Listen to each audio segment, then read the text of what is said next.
Is there more to midlife than just getting through it? Absolutely.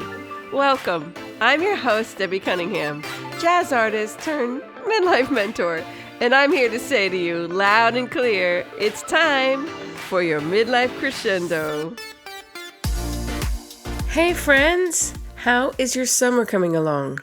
For most people, I think summer is an invitation.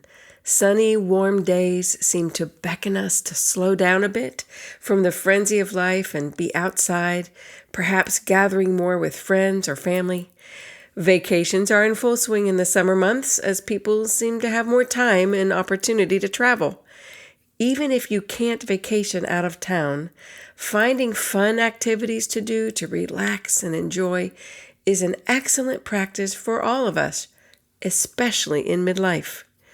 As I progress through midlife, I have found it necessary to slow down and be mindful of what my body and my mind are communicating to me in stressful seasons. Such was the dilemma of my next guest. Today on Midlife Crescendo, we are talking with Tricia Thornton about fear. Now, fear is defined as unpleasant, often strong emotion caused by anticipation or awareness of danger. It is absolutely a God-given emotion to help protect us. However, sometimes we have ongoing fear or exaggerated fears because of a traumatic event in our past, and this kind of fear can paralyze us and keep us from moving forward in our relationships and our lives. We discussed today 4 types of fear responses, signs to look for that you need to address underlying fear. Also, how to help ourselves or children in our lives work through trauma, truth, lies, and triggers. Healing that can come from facing those things. This is the kind of fear we are talking about today. Just an FYI, if you have little ears around, Tricia does talk about a traumatic death in her childhood. It is not graphic, but I wanted to make you aware of it, just in case you prefer to listen with earphones on. So here's my conversation with Tricia. Well, hey, everybody. Today I have on the podcast Tricia Thornton. Tricia is a licensed professional counselor and a registered play therapist, author, and public speaker. She owns a private practice here serving children and their parents. While not writing and working, she enjoys spending time with her husband, 2 daughters, and their white German Shepherd in Nashville, Tennessee. Welcome, Tricia. Thank you for having me today. Oh, I'm so excited to have you. I love having local women on the podcast, especially doing things that they love to do. Now, the first question I always ask my guests, however, is can you tell us something about yourself that's not on your bio? Yes. So probably I am a sports fanatic. I Ah, I will usually you'll find me at my lunch break either watching tennis or whatever sporting event I want to watch. I could be watching the Preds, the Titans. I'm a huge Georgia Tech fan from Atlanta, and or you'll catch me watching a Hallmark movie. So I'm a Sports junkie. Hallmark. Yeah, there you Sports go. or Hallmark. That's it. We watch a lot of that in our house. Yes, My husband is the sports person, though. I just am along for the ride. yes, yes. When we first moved to Nashville, we didn't have the Preds, we didn't have the Titans. We moved from Philadelphia, so we were like, what in the world is this big city doing without Now these big they're all sports teams? here. I know. Now we have And now soccer they are and here. everything. Yep. Yes, we do, right? It's crazy. Well, today we are talking about Tricia's brand new book, Blessing from Fear. And I wanted to ask you, what prompted you to write this book? Yes. So it's always a great question. I would say that without it sounding too cliche-ish, I would say it's a calling that I had. I was in a place in my life where I was searching for a bigger picture of why I was maybe feeling so much fear at different times in my life. I had been exploring that subject for years in my own life, with my clients, with my practice, researching topics. I'm a research just kind of not fanatic, but I do love to research, especially about the brain development. And so I had been pouring a lot of resources in, and I just felt like maybe it wasn't a verbal calling, but it was definitely a nudge of, I think it's time that you write your story. So I just literally sat down. What's kind of neat and maybe a little bit unique about me writing is I hand wrote the whole book. So I sat down with my yellow pad. Actually, I changed to white shortly after that beginning because I don't know, the yellow was distracting to me. So I have like, I don't know, about 2.5 inch thick manuscript that's handwritten. So it's my That's treasure. amazing. Yeah, and That's it will go amazing. in my safety deposit box at some point. So, but that was probably what led me to write, was just I felt like I had a calling from God just to say, let's get this going. Well, fear is such a part of our lives on a regular basis. I mean, situations cause fear from childhood to adulthood. You know, we go through different seasons of life that feel more fearful than others. But what specific in your life was there a catalyst that made you feel fear? Or were there several things that where you seemed to battle with fear throughout your lifetime? Yes. So when I was about 6.5 years old, my grandmother, my maternal grandmother, was tragically killed in our driveway when her car rolled back over her. And it was just a tragic accident. And thankfully, I wasn't present. I was at my paternal grandmother's house down in South Georgia. But coming home and flying home to that amount of chaos and grief just ignited a fear within me.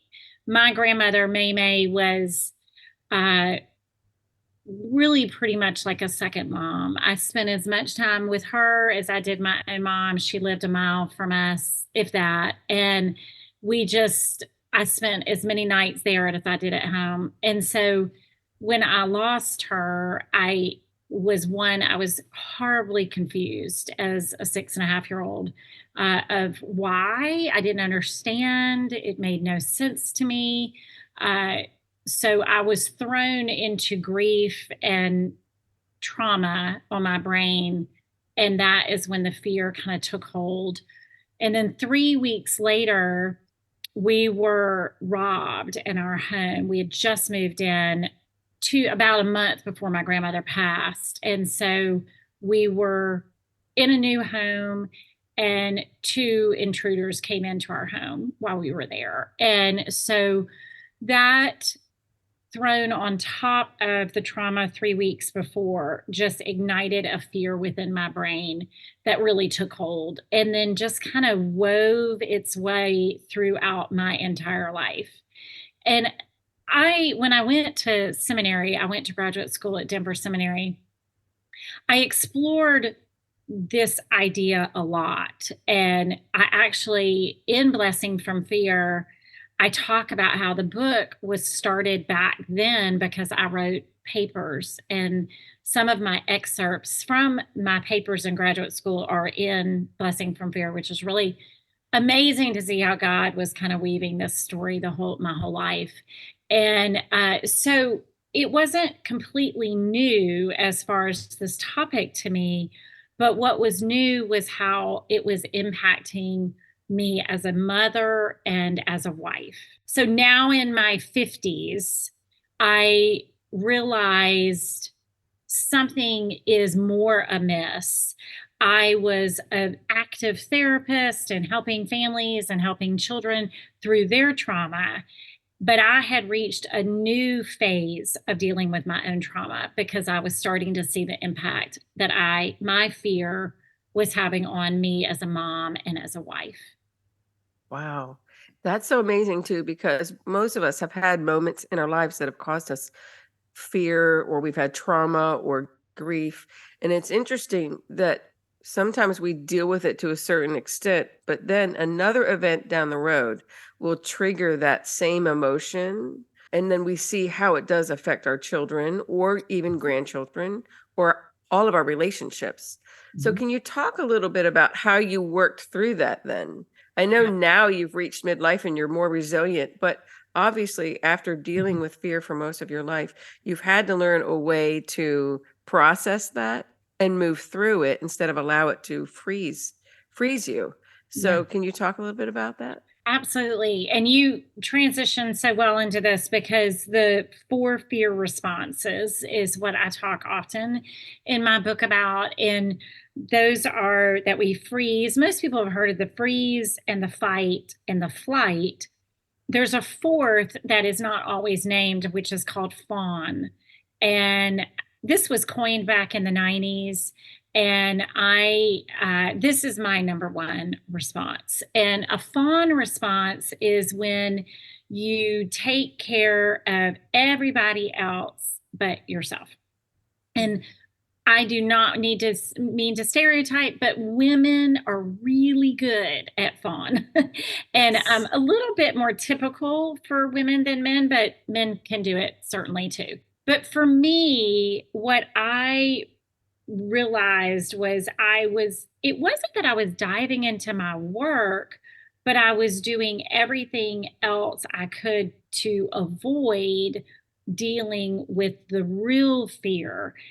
What the fear had done for me was it had put up a wall around me of great protection. So when my marriage was not doing well, then that triggered, like you said, the triggers, that triggered a train of reactions, and the fawn response kicked in, and I went into overdrive as a mom. So I have a 20 and 17-year-old. So I don't think in the moment I would have said that I lost myself in my children. I definitely did not think that. But when I look back, I began to shut out my husband so I could, because that was where some fear lied, not literal emotional fear. And Right. so that unstableness really prompted that fear response to kick in. And instead of me diving into that relationship, I dove into being a mom. And I think a lot of moms do, just in particular, talking about that role. We get lost, I think, in realizing that's our identity, and it's not our identity, it's a role that we were given, but it's not who we are. It's just a role. And so, one of the ways I began to deal with fear was to be able to identify those four fear responses and when those come online and what can I do with those. So tell me though, because obviously something had to get difficult enough for you to realize, maybe I need to reevaluate what's happening here. So, Mhm. what was it that you realized I am throwing myself into taking care of my children as a Mhm. response instead of dealing with this other thing? Can you talk a little bit about what that looks like, even not even just for you, but for other people, what kind of things they can look for to see that? Mhm. One of the number one telltale signs is that you are running ragged. That when you feel that you are spinning more than average. I felt exhausted all the time, more than just a mom being tired and running your kids to and fro, and Right. but like emotionally absolutely drained. And another big emotion that I feel like is a good sign for others and for me is anger. If I was becoming bitter, I was becoming extremely angry within myself, within my relationship, in particular with my husband. So I ended up having to address that. And that piece was the most painful piece in my journey of writing Blessing from Fear. So, just so you know, when I started writing Blessing from Fear, I really didn't know how it was going to end. Um, we were my husband and I had started marriage therapy, and uh, we had both sought out therapy, and we were working extremely hard. But what I didn't know was what was the end of this book. And about three-fourths, well, halfway through, I pretty much just kind of had a revelation of, oh, I have some part in all of this. Yeah. So I had to address myself. And so being overly tired, having big feelings like anger, bitterness, and not having uh, a grounded sense within you, those are really good signs that maybe something is going amiss. I love that you address that in the book, and the reason is because often, like we discussed earlier, we get to midlife and we've kind of been rolling along, and then we have all these changing emotions, our body's changing, hormones are changing, and then other things seem to get tipped off too. And I think it's really important to take care of ourselves and to look at what's going on internally, especially when we have these big feelings, just like kids have big feelings, and start addressing, hey, what triggered that reaction? Because sometimes we still need to do a little bit of internal work that maybe was easy to gloss over earlier when we were younger. Absolutely. Just for me, it was that. And I had to realize that a saying that I say often is all feelings are okay. It doesn't matter what you feel, but it's what you do with them. And I had said that for my whole career. But when I really thought about it, was I really okay with what I was doing with those feelings? And that's when I had to do some real inner work. And I can tell you that the healing that came within me and within my marriage and then within me as a mom probably was, I mean, it was life changing, obviously, but it also impacted every part of me. So I felt better physically, emotionally, spiritually, mentally. I was not perfect by any stretch, but clear and more grounded in all of those areas. And is that why you say that fear is a blessing? Yes. Because it brings awareness to what's happening so that you can move through it and forward. Absolutely. I I try there's several different tactics I try, and I try to guide parents and grandparents in helping their children through trauma. And one of the basic steps is, can you just name the feeling? Just simply name it. And by naming, I feel angry, irate, discouraged, confused, whatever it is, despair, whatever it is, naming it takes some of the power that we feel like that feeling and then the emotion comes out that holds over us. It dissipates some of that power just to simply name it. So it seems like such a simple exercise, but it's incredibly powerful. And so, and then biblically, the piece in there is that that is a practice. It's almost like a spiritual discipline to be able to name our feelings because you're giving them over to God. Yeah. Well, I have a question about, now children especially have big feelings, and we're, as parents and grandparents, you're teaching them to walk through these feelings, to learn how to process them and handle them. Often children have seemingly unfounded fears. Are there things that we can do to help them work through that? Yes, great question. I would say the number one thing is kind of like what I just said, naming the feeling, but more another I guess another exercise. I've been doing this recently with a lot of kids, especially going to camp and them not knowing the people who are going to be at camp or where they're going to go, if it's an overnight camp, who's going to be in the the bunk near them, all those kind of thoughts. New schedule for the summer, everything. And one of the things I've been doing is to simply take a piece of paper and write out things we can control and things we cannot control. I do that exercise with them. And then I also do another one, and I can do this with even young children, but help us to figure out what the truths are and the lies. Because our inner critic is definitely, I guess that's one thing I began to realize was my inner critic was so loud. It was so blaring in my ear all day that that was probably what was one of the things by the time I laid my head down at night. I remember through when I was writing Blessing from Fear and I was working through so much, I remember just laying my head down feeling just like exhausted, like just, oh. And so I think I was trying to figure out a way to fight that inner critic off.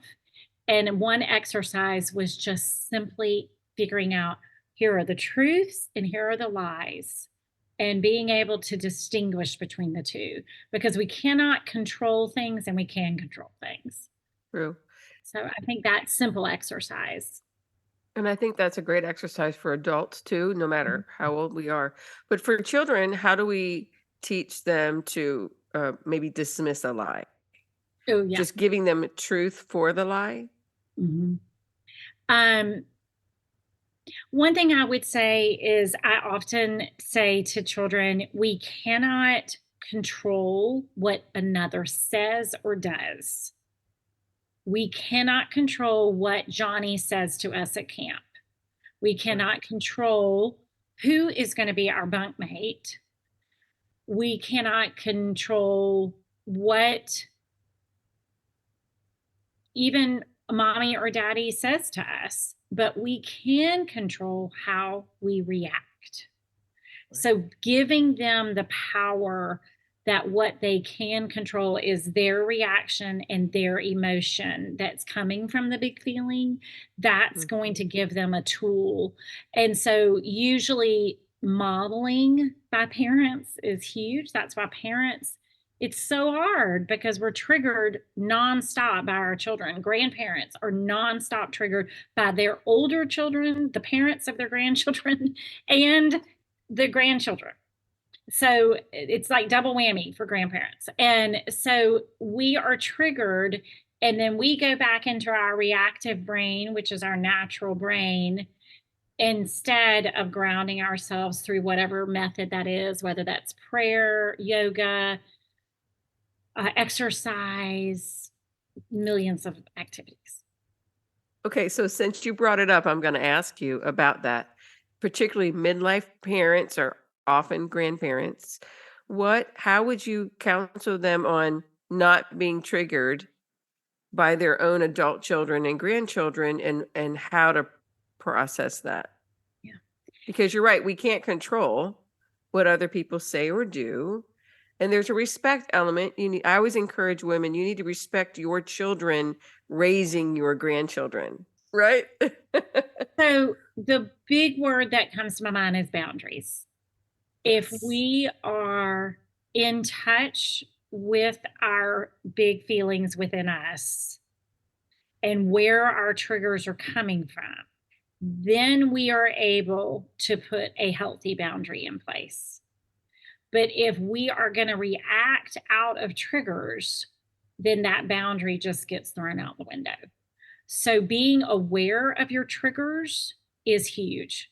So when your adult daughter or son comes in the room and they are parenting their child in a way that you don't feel is okay or good, or the way you want them to parent them, or the way you think they should, pause for a second, check in with yourself and figure out, just focus on that. What is this feeling that is in me? Why am I so angry at my son or my daughter for doing that? And check in first before you open your mouth. And that just takes an enormous amount of self-control, grounding, and I think spiritually a connected relationship with God where you can just Yes. pause and say, God help, I don't know how to react, but I can tell you I'm having a big feeling right now. And I think often when we have those big feelings that most of them, if we get curious about them and keep asking ourselves questions, it often does come back to a fear we have. So it could be a fear, yeah, it could be a fear that you weren't a good enough parent yourself, or that you didn't feel validated by your parent. I mean, we're talking generational here. Right. So one of the pieces of blessing from fear is I walk the reader through, and this book is really not just for parents. It's really for anyone who has experienced fear, which we all have, but it certainly is geared towards parents and grandparents. But one of the things that I walk people through, the reader through, is the developmental stages of what a child is going through emotionally, spiritually, through chronologically their whole life up through adulthood. And that is very helpful to see it through a lifespan. And then I take my stories and give those as examples. So that's kind of a little bit about blessing from fear, but helping a parent understand and realize, oh, this reaction is maybe from way back. Right. Maybe you didn't have a very, very good experience at camp. And so then when your child is starting to get nervous at camp, it's throwing you back to your camp experience and Right. pausing. And just, I like what you said. I think you said getting curious. That's a Yes. huge piece to this. Yes. I think that's excellent advice because we battle fear or experience fear in different ways throughout our lifetime. So that's one thing I love about the book, that it's taking you through all of that Mhm. process from child to adult and the different developmental stages, which I think is so helpful because it helps you understand yourself and maybe why you developed the way you did, experiencing what you experienced. So, meaning all of us, the way I experienced fear throughout my life, or you, or anyone who's listening. So I think it's an excellent way to present that information. So tell me, is there any last thing you would like to share with the audience about blessing from fear that you really want them to know that would be helpful to them? I would say if you approach it from a perspective of curiosity and go when you're reading Blessing from Fear, I've had several readers, if they have the time, skim through it, just kind of briefly read through it and kind of get an overview. And then they dive in. And if you have the time and you're able to get a pen out and really underline it, it's one of those books that can be a reference for years. I think you're going to look back and go, oh, my child is going now through teenage years. I'm going to go back to that book and see what that book said about the teenage years. So you can pull from it at all different stages. And then my prayer is that people will open it and allow their hearts to be transformed as they're reading it, because it transformed me to write it. So when I wrote it, my prayer throughout was, God, I don't know what you're going to do with this book, but here it is. This transformed me. So I kind of say, whatever happens at this point is cherry on top, because this was my gift. And I'm, thankful I get to share it with others. Well, if any of you listeners are battling any kind of fear, I think this book would be very beneficial to go through. So, where is Blessing from Fear available? It's anywhere books are sold. So any bookstores here, on Amazon, and you can order it directly from my website as well at triciathornton.com. And is there anywhere else people can find you online? Yes, they can. They can find me at triciathornton.com on my website. And they also can follow me on Instagram and Facebook at Tricia Thornton Therapy. And every Tuesday and Thursday, I do videos. Tuesdays, typically a kid focus, and then maybe parenting. And then Thursdays are just general adult self help tips. Just 2 minutes long videos, and all of those are on my feed and on Instagram and Facebook. And then just different tidbits I give throughout that Instagram and Facebook as well. Also, locally, I'm always pushing local businesses, but my book is available at 3 local bookstores here: at Landmark Bookstore in Franklin, at Hot Pink in Brentwood, and Logos here in Green Hills. So they all have it. That's so great. And I definitely advise you to follow her Instagram feed. I love what she posts there and have found it quite helpful. So I will put all the links to those in the show notes as well. But thank you so much for being with us today, Tricia. We really Thank appreciate you. having you. Thank you for having me as a guest. I hope you found our discussion with Tricia helpful. I think her book, Blessing from Fear, will be a valuable resource to anyone battling fears as she described. Tricia mentioned in the interview that as we work through our trauma or emotions, simply naming our feelings can be a spiritual discipline as we name them and give them over to God. This simple act helps to dissipate the power they have in our lives. And as we wrap up, I want to leave you with this last thought. In Isaiah 41:13, it says, "For I am the Lord your God, who takes hold of your right hand and says to you, 'Do not fear, I will help you.'" So if you are feeling fear, maybe a great place to begin is by asking God for his help. No matter how old we are, we all have seasons or situations in our lives that can lead us to have fear or to feel anxious. And next week on the podcast, we are going to talk about practical things we can do if we are feeling anxious about anything.